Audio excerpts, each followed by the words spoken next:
नमस्कार। हिमाचल दस्तक में एक बार फिर आपका स्वागत है। मैं हूं आपके साथ मस्त राम डलैल। पेश करते हैं हिमाचल प्रदेश की प्रमुख खबरें। हिमाचल प्रदेश में स्कूल छुट्टियों पर सुक्खू सरकार ने दो बड़े फैसले लिए हैं।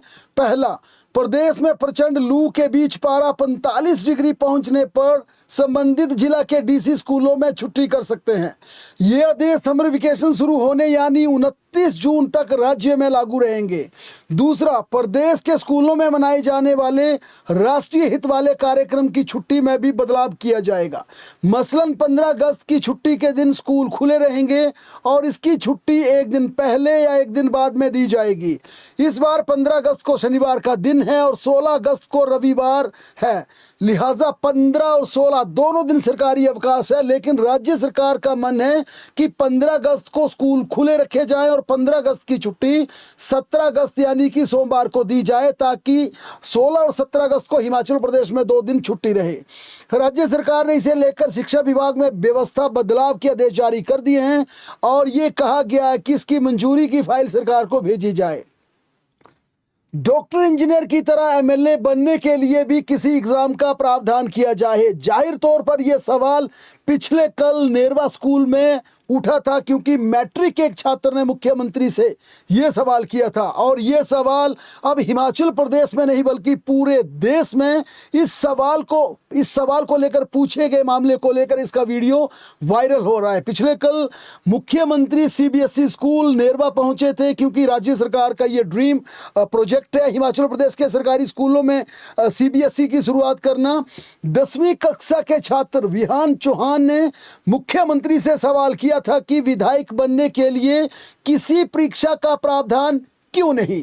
इसका सीधा मतलब यह था, यानी जो छात्र की मूल भावना थी, उस बच्चे के मन का जो भाव था, वो आम तौर पर यह भाव था कि इस आध्यात्मिक दौड़ में चाहे बाहुबली हो, पैसे वाला व्यक्ति हो, धनाढ्य हो, वही विधानसभा में चुनकर आता है। बच्चे का मूल सवाल, बच्चे की भावना ये थी, क्या कोई गरीब घर का लड़का जो कि योग्य हो, जो कि पढ़ा लिखा हो, जिसमें शैक्षणिक योग्यता हो, या जिस बच्चे में, जिस युवा में इस प्रकार का विजन हो कि वो देश और प्रदेश को आगे ले जा सकता है, क्या वह विधायक बन सकता है। हालांकि बच्चे ने स्पष्ट तौर से यह पूछा कि डॉक्टर या इंजीनियर बनने के लिए एग्जाम होते हैं, कॉम्पिटिटिव एग्जाम देने पड़ते हैं, इसलिए एमएलए के लिए कोई परीक्षा नहीं। हालांकि मुख्यमंत्री ने बड़ी चतुराई से इसका जवाब दिया।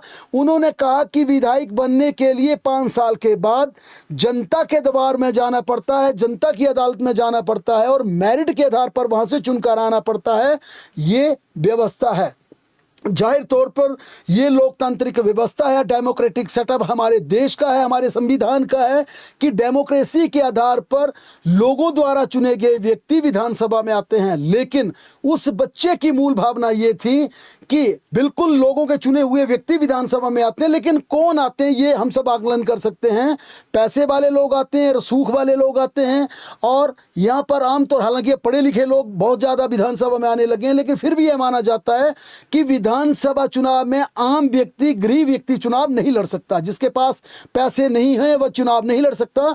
इसलिए उस बच्चे के सवाल में मूल भावना ये छिपी थी कि एमएलए बनने से पहले, यानी नामांकन पत्र दाखिल करने से पहले, क्या ऐसे एग्जाम की व्यवस्था की जाए जिसमें शैक्षणिक योग्यता का प्रावधान हो, न्यूनतम शैक्षणिक योग्यता रखी जाए और साथ में कॉम्पिटिटिव एग्जाम हो, ताकि पढ़े लिखे और योग्य लोग ही नामांकन भर सकें और फिर जनता की अदालत में जाए, फिर जनता फैसला करे। यानी कि उससे पहले प्री टेस्ट होना चाहिए, एक परीक्षा होनी चाहिए। ये बच्चे का मूल सवाल था। लेकिन ये सवाल आज हिमाचल प्रदेश में नहीं बल्कि पूरे देश में वायरल हो रहा है और बड़ी बड़ी हस्तियों ने उसे टैग करके बाकायदा उस सवाल को ट्वीट किया है, उसे बाकायदा अपने सोशल हैंडल पर उसे शेयर किया है, जिसे लेकर उस बच्चे की पूरे देश में प्रशंसा की जा रही है। यहाँ हिमाचल प्रदेश में भी एक यक्ष प्रश्न खड़ा हो गया और ये यक्ष प्रश्न है, हिमाचल प्रदेश में अगला मुख्य सचिव कौन होगा। और ये सवाल अब इसलिए तेजी से बढ़ने लगा क्योंकि हिमाचल प्रदेश में नए चीफ सेक्रेटरी की नियुक्ति की फाइल आज मुख्यमंत्री को उनके सरकारी आवास ओक ओवर में भेज दी गई है। आज छुट्टी का दिन है, इसके चलते ये फाइल ओक ओवर भेजी गई थी। हालांकि 2 दिन पहले कार्मिक विभाग की सचिव एम सुधा ने दो महत्वपूर्ण फाइलें भेजी थी, जिसमें चीफ सेक्रेटरी जो कि कार्यवाहक थे संजय गुप्ता, उनकी रेगुलर नियुक्ति के लिए फाइल भेजी थी, दूसरी चीफ सेक्रेटरी की फाइल भेजी थी। और उसमें एक फाइल मुख्यमंत्री ने कर दी जिसमें संजय गुप्ता को स्थायी तौर पर हिमाचल प्रदेश का चीफ सेक्रेटरी बना दिया, लेकिन अगला चीफ सेक्रेटरी कौन होगा ये फाइल रख दी थी। लेकिन आज इस फाइल को मुख्यमंत्री के सरकारी आवास ओक ओवर भेजा गया है और इस फाइल में जो जिक्र किया गया कार्मिक विभाग की, उसके अनुसार जो वरिष्ठता के आधार पर हिमाचल प्रदेश में अगले मुख्य सचिव बन सकते हैं, उसमें 1993 बैच के कमलेश कुमार पंत हैं, 1994 बैच के इसके बाद अनुराधा ठाकुर और ओंकार शर्मा के नाम है, 1995 बैच के आरडी नजीम और भरत खेड़ा के नाम है। 5 नाम उसमें जरूर है, लेकिन जो मुख्यतः यहाँ पर जो कंपटीशन माना जा रहा है, ये कहा जा रहा है कि मुख्यमंत्री बड़ा फैसला ले सकते हैं, उसमें कमलेश कुमार पंत जो कि वरिष्ठता में सबसे ऊपर है, लेकिन उनका लंबा टेन्योर है, काफी समय है उनके पास। अभी चीफ सेक्रेटरी का कार्यकाल करीब 2.5-3 साल का उनके पास कार्यकाल है। जबकि दूसरे नंबर पर जो कि मौजूदा यहाँ पर जितने भी ब्यूरोक्रेट्स हैं उनमें दूसरा नाम है ओंकार शर्मा का, जो कि हिमाचल प्रदेश की माटी से जुड़े हैं, प्रदेश के लोकल अधिकारी हैं, आला अधिकारी हैं, और जो 30 वर्षों की उनकी सेवाएं हैं लंबी, उसमें उनकी ईमानदार छवि, उनकी दबंग छवि और जिस प्रकार की डिसाइसिवनेस उनमें मानी जाती है, वह हिमाचल प्रदेश में काफ़ी लोकप्रिय हैं।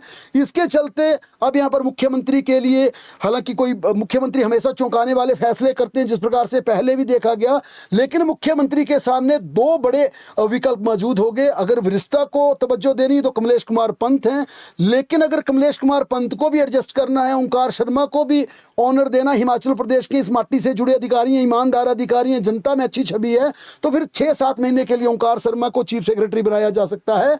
उसके बाद जो कि लंबा स्पेल है कमलेश कुमार पंत का, उनकी नियुक्ति बतौर मुख्य सचिव की जा सकती है। लेकिन ये तमाम बातें अटकलें हैं।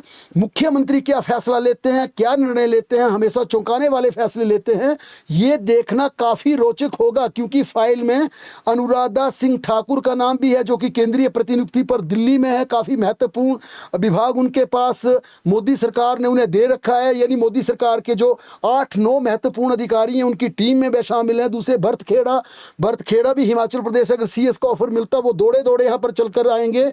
या इसके बाद बात की जाए तो आरडी नजीम की, जो कि काफ़ी मिलनसार छवि के अधिकारी माने जाते हैं, बिल्कुल ज़मीन से जुड़े अधिकारी हैं और हमेशा आम लोगों की मदद करते हैं, लेकिन उन्होंने भी दिल्ली जाने के लिए आवेदन कर रखा है। ऐसे में जो तमाम ये जमा जोड़ किया जा रहा है उसमें 2 अधिकारी कमलेश कुमार पंत और ओंकार शर्मा यहाँ पर मुख्य सचिव की दौड़ के लिए यहाँ पर साफ साफ देखे जा सकते हैं। लेकिन एक बार फिर मुख्यमंत्री के मन में क्या है ये सिर्फ मुख्यमंत्री जानते हैं, किसी को पता नहीं है। लिहाजा फाइल ओक ओवर जरूर आई है, अब देख रही है कि उस पर आजकल में फैसला ले लेते हैं या फिर तमाम ब्यूरोक्रेसी की धड़कनें तेज करने के बाद ये फैसला 31 या 1 जून को लिया जाता है। ये देखना काफी रोचक होगा। हिमाचल प्रदेश में पंचायत चुनावों के दूसरे चरण के लिए हो रही वोटिंग करीब सभी मतदान केंद्रों पर संपन्न हो चुकी है। आज 1276 ग्राम पंचायतों में मतदान हुआ और अधिकतर केंद्रों में मतगणना भी शुरू हो गई है। आखिरी चरण का मतदान 30 मई को यानी परसों होगा। इसके बाद पंचायत समिति और जिला परिषद सहित 4 नगर निगम के वोटों की गिनती होगी और 31 मई को वोट गिने जाएंगे, उसी दिन नतीजे आएंगे। इसी बीच बड़ी खबर आई है कि नवनिर्वाचित यानी नए चुने हुए नगर निकाय के प्रतिनिधियों को 8 जून से पहले शपथ दिलाई जा सकती है। हिमाचल प्रदेश सरकार ने हाई कोर्ट में भी ये अपना पक्ष रखा है कि हम चुने हुए प्रतिनिधियों को 8 जून से पहले शपथ दिलाएंगे, क्योंकि अब 31 मई को नगर निगम की शपथ हो जाएगी, प्रधानों की शपथ हो जाएगी। ऐसे में राज्य सरकार प्रधानों को शपथ दिलाने के लिए भी एक बड़ा आयोजन कर सकती है, सभी प्रधानों को बुलाने के लिए, और माना जा रहा है कि जून के दूसरे सप्ताह प्रधानों की सेरेमनी हो सकती है। लेकिन असली सत्ता का खेल शुरू होगा जब नगर निकाय और नगर निगम के चुने हुए प्रतिनिधियों को दी जाएगी, क्योंकि उसके बाद नगर निकाय में अध्यक्ष पद का चुनाव शुरू हो जाएगा और उसमें बड़े स्तर पर खेला होने का संभावना है। यानी जहां पर भाजपा समर्थित पार्षद जीत कर आए हैं, आंकलन ये किया जा रहा, अटकलें ये लगाई जा रही हैं, वहां कांग्रेस के अध्यक्ष बन सकते हैं। या जहां कांग्रेस पूरी तरह से अस्वस्थ हो गई है कि सब कुछ हमारा ठीक है, हमारे विचारधारा से जुड़े लोग जीत कर आए हैं, हम तो पूरी तरह से बहुमत हैं, वहां पर भी कांग्रेस समर्थित कई ऐसे जीतकर निर्वाचित पार्षद आए हैं जो खेला कर सकते हैं, और वहां पर आपको बड़े स्तर पर बदलाव देखने को मिल सकता है। जहां कांग्रेस जीतकर आई है वहां भाजपा के अध्यक्ष बन सकते हैं, जहां भाजपा जीतकर आई है वहां पर कांग्रेस के अध्यक्ष बन सकते हैं, क्योंकि ये चुनाव पार्टी सिंबल पर नहीं था। इसी का फायदा अब चुने हुए पार्षद उठा रहे हैं, कह रहे हैं कि आपने तो हमारी चुनावों में मदद नहीं की, आपने तो हमारी कोई किसी प्रकार से सहायता नहीं की, अपने बलबूते पर जीत कर आए, पार्टी का सिंबल तो था नहीं, हमका जिसका मन करेगा उसको वोट देंगे, क्योंकि यहां पर किसी प्रकार का दल बदल विधेयक नहीं लगेगा। अलबत्ता हमीरपुर जिला में पंचायत चुनाव के दूसरे चरण में री पंचायत की कंगरी गांव वार्ड 1 के बाशिंदों ने चुनाव का बहिष्कार कर दिया। करीब 300 वोटर ने वोट नहीं डाला, क्योंकि उन्हें मलाल इस बात का कि उन्हें सड़क सुविधा से नहीं जोड़ा पाया। उधर चंबा जिला के विकासखंड महला की मंगला पंचायत में वोट चोरी के आरोप लगे हैं। कई मतदाता बिना वोट डाले मायूस होकर घर लौट गए। वजह थी प्रशासन की बड़ी लापरवाही, बड़ी चूक। मतदान के दिन जब कई वोटर पोलिंग बूथ पर पहुंचे तो उन्हें पता चला कि वोटर सूची में उनके नाम ही गायब थे। इतना ही नहीं, कई लोगों के नाम और पते गलत छापे गए थे, जिसके कारण वोट डालने से उन्हें रोक दिया गया। इसके चलते वहां पर बवाल हुआ, विरोध प्रदर्शन हुआ। लेकिन यहां पर गलती लोगों की भी है। बाकायदा डिस्प्ले की गई थी, वोटर सूचियों को डिस्प्ले किया गया था। वहां पर जागरूक मतदाताओं को, जागरूक नागरिकों को जाकर देखना चाहिए था हमारा वोट बना या ना बना। लेकिन महला में आज खूब बवाल हुआ। हिमाचल प्रदेश के डाइट सेंटर में 2 साल के एनटीटी कोर्स करवाने की फिर यहां पर कवायद शुरू हो गई है। राज्य सरकार इसे लेकर केंद्र को फिर मंजूरी के लिए मामला भेज रही है। दरअसल हिमाचल प्रदेश में 1 साल के एनटीटी डिप्लोमा को मान्यता नहीं दी गई है। इस कारण प्रदेश में एनटीटी शिक्षकों की भर्ती यहां पर लटक गई है, सालों से लटकी है। बार बार कहा जाता केंद्र को प्रपोजल भेजेंगे, कभी मंजूरी मिलती नहीं है। लेकिन ये आखिरी प्रयास राज्य सरकार एक बार फिर शुरू कर रही है, ताकि डाइट केंद्रों में एनटीटी की भर्ती हो सके और हिमाचल प्रदेश में एनटीटी की शिक्षकों की नियुक्ति होने के बाद व्यवस्था को सुचारू किया जा सके। हिमाचल प्रदेश के रेरा कार्यालय को 15 जून से पहले शिमला से धर्मशाला स्थानांतरित कर दिया जाएगा। राज्य सरकार और प्रशासनिक स्तर पर इसकी तैयारियां पूरी तरह से जमीनी स्तर पर तेज हो गई हैं। रेरा कार्यालय को धर्मशाला नगर निगम कार्यालय परिसर से संचालित किया जाएगा। इसके लिए 1 जून को रेरा सदस्य और अधिकारियों की टीम धर्मशाला जाकर व्यवस्थाओं का निरीक्षण करेगी और उपलब्ध कार्यालय का अंतिम चयन की प्रक्रिया पर मोहर लगाएगी। रेरा ने कार्यालय में फाइलों की पैकिंग शुरू कर दी है और इन्हें धर्मशाला भेजना भी शुरू कर दिया है।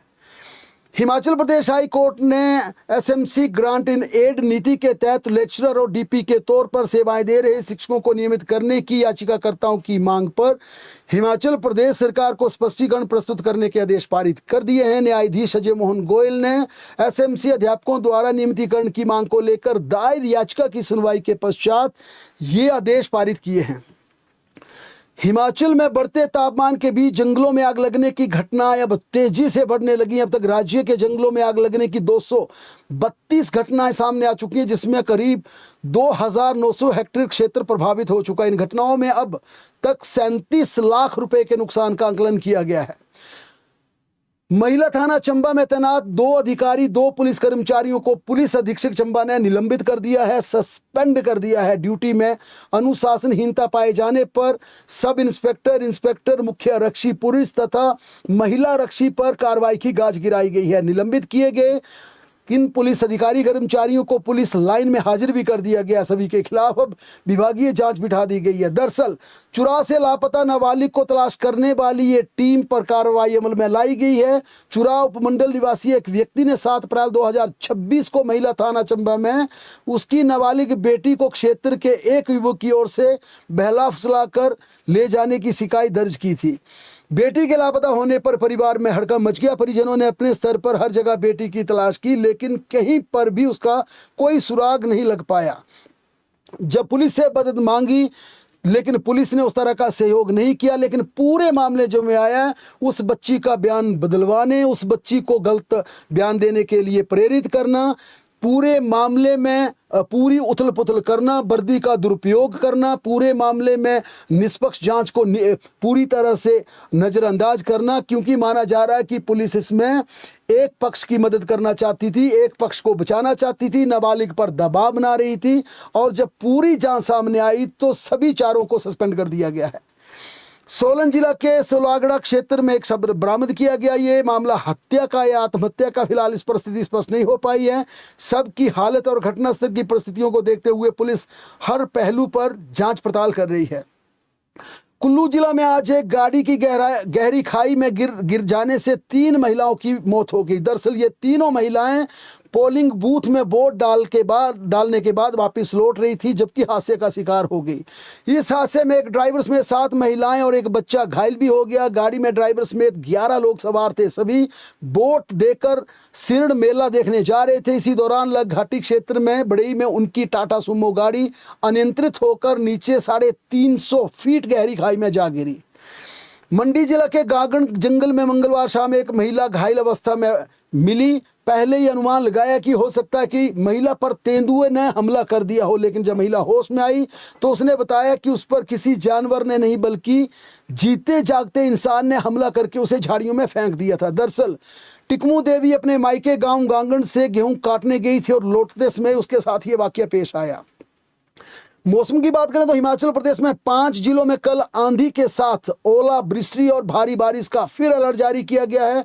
मौसम विज्ञान केंद्र के अनुसार कुल्लू, मंडी, शिमला, सोलन व सिरमौर में आंधी ओलावृष्टि होगी और इसे लेकर मौसम विज्ञान केंद्र ने ऑरेंज अलर्ट जारी कर दिया है। चंबा, बिलासपुर, हमीरपुर, कांगड़ा व ऊना के लिए कल येलो अलर्ट रहेगा।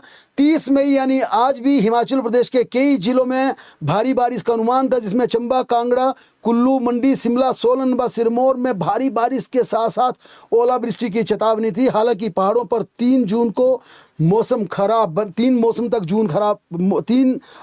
मौसम खराब रहने का पूर्वानुमान लगाया गया, मगर मैदानी इलाकों में 31 मई से 3 जून के बीच मौसम फिर साफ बना रहेगा।